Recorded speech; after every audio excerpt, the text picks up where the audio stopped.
Que restera-t-il de l'accord sur le nucléaire iranien signé en 2015 ? 8 mai 2018, les États-Unis s'en retirent avec fracas. Un an après, jour pour jour, c'est l'Iran qui décide de suspendre certains de ses engagements. En clair, Téhéran cesse de limiter ses réserves d'eau lourde et d'uranium enrichi et menace de renoncer à d'autres engagements. L'Iran laisse aux États signataires de l'accord 60 jours pour alléger les effets des sanctions américaines sur l'économie iranienne, notamment dans les secteurs pétroliers et bancaires. Ces 5 signataires, Chine, Russie, Grande-Bretagne, France et Allemagne, sont contre les sanctions américaines, mais Donald Trump a toujours fait pression pour qu'elles ne soient pas contournées.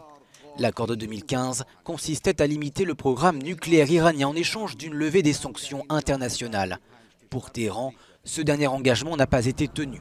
Le président Hassan Rouhani a menacé de prendre d'autres mesures sans préciser lesquelles si rien ne change d'ici 4 mois.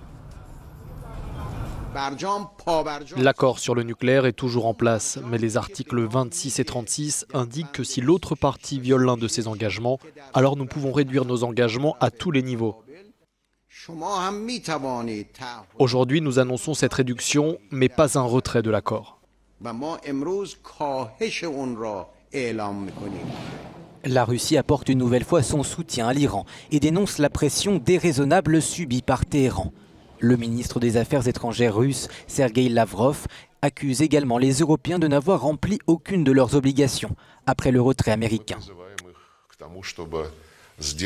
Nous appelons les Européens signataires de l'accord à tirer un enseignement de cette situation et à commencer à remplir pleinement leurs engagements. Nous leur apporterons notre soutien. Comme nous l'avons fait plusieurs fois par le passé, nous les appelons à s'en tenir à tout ce que contient l'accord, approuvé par le Conseil de sécurité des Nations Unies.